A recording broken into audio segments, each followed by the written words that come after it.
Hola, ¿qué tal? Muy buenas tardes, soy Rebecca Smith y estas son las noticias de Mediodía en Digital. Noticias Telemundo Digital. Miles de migrantes, la mayoría haitianos, siguen hacinados en la frontera sur en la zona del Río Grande, aguardando una respuesta a sus peticiones de visa. Ahí se espera la llegada de muchos más en los próximos días. Preocupación y ansiedad en las familias de varios estados ante la escasez y la falta de preparación de conductores de autobuses escolares. La crítica situación hace que la Guardia Nacional intervenga para ayudar en el transporte. Haciendo historia, los primeros civiles lanzados anoche al espacio orbitan la Tierra a bordo de una nave de la compañía SpaceX. Van a estar 3 días girando alrededor de nuestro planeta a mayor altura de la que está la estación espacial. Fiesta en México celebrando la independencia. El Zócalo, vacío por la pandemia, se llenó con el grito y un espectáculo de música, danza y también pirotecnia. La conmemoración sigue hoy con el tradicional desfile militar. Empezamos con esto y es en la frontera sur de Estados Unidos con México. Ahí, unos 6,000 migrantes, en su mayoría haitianos, siguen solicitando y esperando una respuesta a sus procesos de visa. Dentro de este grupo hay niños y también mujeres embarazadas y se espera que este grupo siga creciendo ante la llegada de los próximos días de muchos migrantes más. Maricruz Gutiérrez está ahí y nos cuenta cómo está la situación. Buenas tardes. Hola, ¿qué tal? ¿Cómo está, Rebeca? Pues sí, con la llegada de miles de migrantes, sobre todo haitianos, aquí a la ciudad fronteriza de Acuña y a su frontera con Estados Unidos en la ciudad de El Río, la crisis migratoria se está recrudeciendo y es que apenas, al parecer, esto comienza. La mayoría dicen que vienen huyendo de grandes problemáticas como son la violencia y la crisis económica en sus países, pero también de los desastres naturales. Que nosotros, demasiado problema en Haití, mucha crisis, no hay trabajo, entonces nosotros venimos aquí a ver en qué nosotros podemos resolver. El peligro parece no importar y es que cruzan el río Bravo sin temor a morir en él y cargan incluso con sus bebés en brazos. Va a cruzar con él, mãe dele va a cruzar con el bebé. Aquí está complicado para nosotros, es mucho complicado. Al llegar a Estados Unidos se establecen en un campamento improvisado ubicado bajo el puente internacional. Ahí esperan que las autoridades migratorias les den respuesta, pues ellos quieren asilo, pero la mayoría no tiene trámite y van a ser deportados. Muchas gracias porque en verdad que está recibiendo a nosotros porque como está la cosa, yo mando gracias a él. Las autoridades de ambos países tuvieron una reunión para determinar qué es lo que van a hacer, pues la ciudad de Del Río es muy pequeña y no tiene capacidad para recibirlos, por eso están en un terreno al aire libre y solo les proveen agua. El secretario del Ayuntamiento de Acuña dice que hasta el momento son casi 6,000 migrantes y que no pueden hacer nada para detener el ir y venir por el río, pues tienen que conseguir alimento en México. Cuantas veces entren y salgan tenemos que recibirlos y la verdad es una cuestión humanitaria. Ellos tienen que venir a comprar alimentos. Las autoridades de ambos países dicen haber quedado rebasados, por lo que piden el apoyo de los presidentes Joe Biden y Andrés Manuel López Obrador para poder superar esta crisis humanitaria. Regresamos contigo al estudio. Sin duda, como bien lo mencionas, Maricruz, es una crisis humanitaria. Muchas gracias por tu reporte. Y en Washington, el edificio del Capitolio vuelve a estar rodeado por una valla de seguridad. Autoridades se preparan ante la protesta programada para este sábado por los arrestos y cargos criminales contra unas 600 personas que estuvieron implicadas en el asalto del pasado 6 de enero, usted lo recordará, protagonizado por seguidores del expresidente Donald Trump. La policía del Capitolio le ha pedido al Pentágono tropas de la Guardia Nacional para desplazarlas en caso de ser necesario. Y la Guardia Nacional está ayudando en Massachusetts en el transporte escolar porque no hay suficientes conductores que se encarguen de manejar los autobuses en varias ciudades del estado.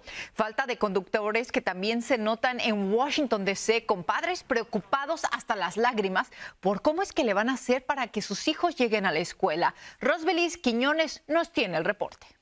Mi hija no apareció. Desesperada, Sandra López temió lo peor hoy luego que su hija no llegara a su parada escolar. Tienes que esperar a tu mamá. Esta madre esperó más de 3 horas bajo el sol inclemente a su pequeña de 9 años. Ahora no saben dónde está, que se subió en un bus pero no me dicen si en qué bus. Dicen que se vino en el bus, pero yo estoy esperando acá. ¿Desde qué rato? Desde antes que viniera el primer bus. Y mi hija no ha venido. Siempre hemos tenido problemas con los buses, siempre están viniendo tarde. En la tarde vienen casi cerca de las 3 de la tarde, en la mañana casi cerca de las 8, 15 para las 8 cuando viene el bus. Desde las 2 de la tarde. Siguen persistiendo los problemas con las rutas escolares que hemos estado informando en Telemundo 44 desde la semana pasada. Pero hoy las autoridades aseguraron que ya están implementando cambios para mejorar la situación. Planes que dijeron detallarán en una carta que será enviado a los padres pronto. Estamos cambiando las rutas y combinando las que ya existen. Además, vamos a pedir a los padres que usen una aplicación y una página web para monitorear a los autobuses. Sobre los casos de niños que han sido dejados en paradas que no les corresponden, indicaron. Los conductores tienen muchas paradas y en ese sentido cuentan con que los niños sepan dónde deben bajarse. No es algo intencional, pero han habido casos en los que se bajan en la parada equivocada. Mientras siguen con el proceso de contratación de nuevos conductores escolares, líderes de la región aseguran que podrían tomarse medidas como las implementadas en otros estados. Massachusetts lo que hizo fue que activó la Guardia Nacional para que ayudara. Y le van a entrenar, ¿verdad? Porque tienen que trabajar con los niños. Eso es algo que se puede hacer. Y esperamos se haga muy pronto, porque imagínense no saber dónde están nuestros hijos. Qué preocupación. Gracias, Rosbelis, de Telemundo, Washington, D.C. Y México quiere que la administración Biden elimine las restricciones por la pandemia en la frontera con Estados Unidos y que vuelva a fluir el cruce de quienes viven en ambos lados. Un asunto de actualidad del que habló mi compañero Javier Vega con el embajador de México. Muy buenas tardes, Javier, te escuchamos. Rebeca, buenas tardes. El embajador mexicano en Estados Unidos asegura que con la administración Biden se está inaugurando una nueva era en la relación bilateral, pero en esta conversación exclusiva con Noticias Telemundo en el contexto de las fiestas patrias, insiste en una petición, en un pendiente en todas las mesas de negociación, la reapertura total de la frontera entre México y Estados Unidos. Washington justifica las restricciones con la pandemia y ahora México dice: nosotros ya hicimos nuestra parte. Se agotarían las excusas para mantener cerrada la frontera entre México y Estados Unidos. La pandemia fue la razón de Washington para extender las restricciones al menos hasta el 21 de septiembre. Y el gobierno mexicano argumenta que concluyó el esquema de vacunación en los municipios fronterizos. Es una solicitud no solo de quienes viven en la frontera norte de México, sino también de quienes viven en la frontera sur de Estados Unidos. México ya ha hecho su parte para que no se pueda esgrimir un tema de salud y esperemos que todo esto se tome en consideración para abrirla lo antes posible. Declaraciones exclusivas del diplomático a Noticias Telemundo durante la celebración del Grito de Independencia en Washington, D.C., donde confirmó que los reportes de acoso y crímenes de odio hacia connacionales en los consulados han disminuido respecto a los registrados durante la administración del presidente Donald Trump. Sí han ido a la baja. Pero es un tema permanente que tenemos que trabajar para que no vayan a la baja, sino que desaparezcan. Por otra parte, también hay una revaloración gradual del papel, del trabajo, del esfuerzo de la comunidad migrante en Estados Unidos. En fechas como estas, cuando celebramos a los héroes del pasado, ¿reconoce el gobierno mexicano también el heroísmo de los paisanos que están enviando, por ejemplo, remesas a niveles récord? ¿Reconoce que es un logro de ellos y de nadie más? Sin duda se reconoce. De hecho, en las palabras que pronuncié dentro del grito se hace un viva a todas las heroínas y los héroes anónimos, y un viva a nuestra población mexicana migrante en los Estados Unidos. ¡Vivan nuestros migrantes en los Estados Unidos de América! ¡Viva! La nacionalidad es algo que se lleva en el alma, se lleva en el corazón, y uno puede salir del país, pero sigue vibrando por sus raíces, y por eso es que el grito aquí en Estados Unidos, en Washington, se hace todavía más significativo, porque vibramos como mexicanos, muchas personas que en este momento no estamos en nuestro territorio. ¡México! En Washington, Javier Vega, Noticias Telemundo. Gracias, Javier, por este reporte y por traernos también esta entrevista. Y el grito de la independencia de México desde la capital del país llenó los corazones de los mexicanos, pero la plancha del Zócalo estuvo vacío por segundo año consecutivo, esto debido a la pandemia. ¡México! ¡Viva! ¡Viva México! ¡Viva! ¡Viva México! ¡Viva! Pero aún sin público, las campanadas, la música, la danza y la pirotecnia hicieron brillar esta fecha de celebración patria y los festejos continúan. Víctor Silva está en el desfile militar. Víctor, muy buenas tardes, cuéntanos. Rebeca, muy buenas tardes, te saludo con mucho gusto desde las calles aledañas al Zócalo capitalino. Nos encontramos muy cerca de donde se lleva a cabo el tradicional desfile cívico-militar para conmemorar el 211 aniversario de la independencia de México. 15,000 elementos de la Armada de México, Fuerza Aérea, Ejército Mexicano y Guardia Nacional desfilarán en los diferentes contingentes para conmemorar el 211 aniversario de la independencia de México. Además, también participarán integrantes de la milicia de 34 diferentes países, entre ellos Colombia, Belice, Italia, Argentina, Perú y Rusia. Algunos de los participantes nos han expresado su emoción por desfilar este día. Vamos a escucharlos. Es un gran orgullo representar tanto a la escuela como a nuestro país, y sobre todo representar parte de la escuela, lo que es la Fuerza Aérea. Es muy emocionante porque salimos a mostrar lo que hacemos en nuestra formación como ser de la fuerza, ser así del ejército. También cerca de 99 aeronaves sobrevolarán el cielo de la capital, mientras que 598 vehículos desfilarán por tierra, 205 perros entrenados, 243 caballos y 60 charros desfilarán desde Palacio Nacional, pasando por las principales avenidas de la capital mexicana.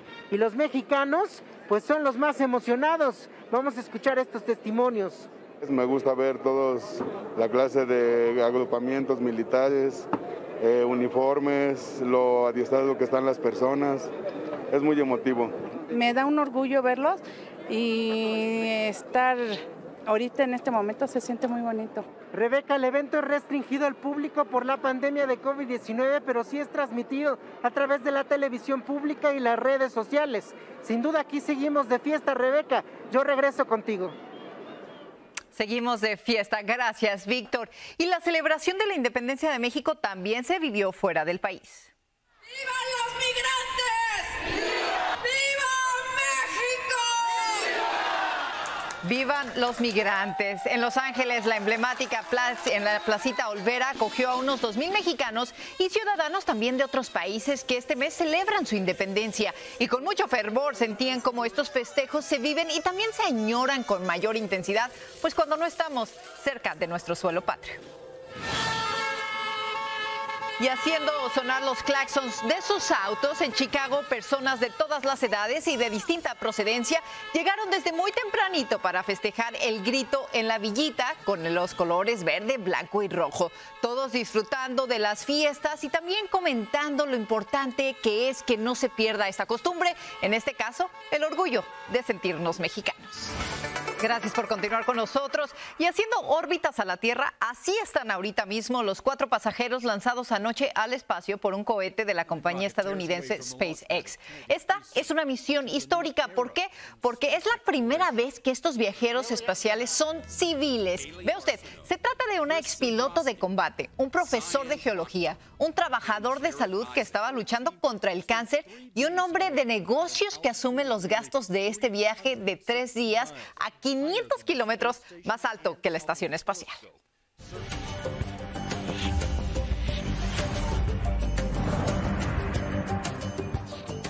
Como usted bien sabe, hoy es jueves de inmigración y nos acompaña la abogada Alma Rosa Nieto. Alma Rosa, muy buenas tardes. Muy buenas tardes, Rebeca. Alma Rosa, déjame irme de lleno con esto. La administración Biden ha creado una página web, juntos.gov, que ayuda a identificar y reunir a las familias migrantes que lamentablemente fueron separadas durante la era y la administración de Trump. Alma, ¿consideras que este es un apoyo oportuno y quiénes se benefician específicamente? Claro, es un apoyo bastante oportuno, un poco tardío, pero oportuno en estas alturas. Es para personas que han sido separadas de sus hijos al querer ingresar a Estados Unidos de enero del 2017 a enero del 2021, perdón. Entonces, en ese periodo del 17 al 21, si fueron separados, si tienen el número de A, se pueden registrar. Es un número que se le otorga a un migrante al ingresar a Estados Unidos. Son 8 a 9 dígitos, importantísimo para registrarse en la página Juntos GOV.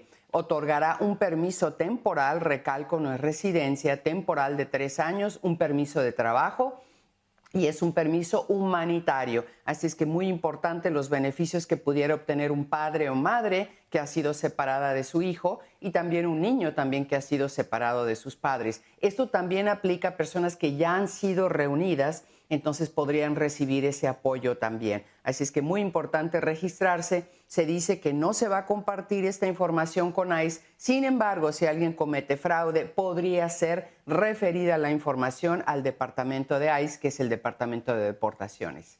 Bueno, muchísimos beneficios, sin duda, Alma Rosa, pero sobre todo tratar de unir estas familias que lamentablemente pues fueron separadas en algún momento y que ya ha pasado mucho tiempo, como dices, tal vez es una solución un tanto cuanto tardía, pero es una solución.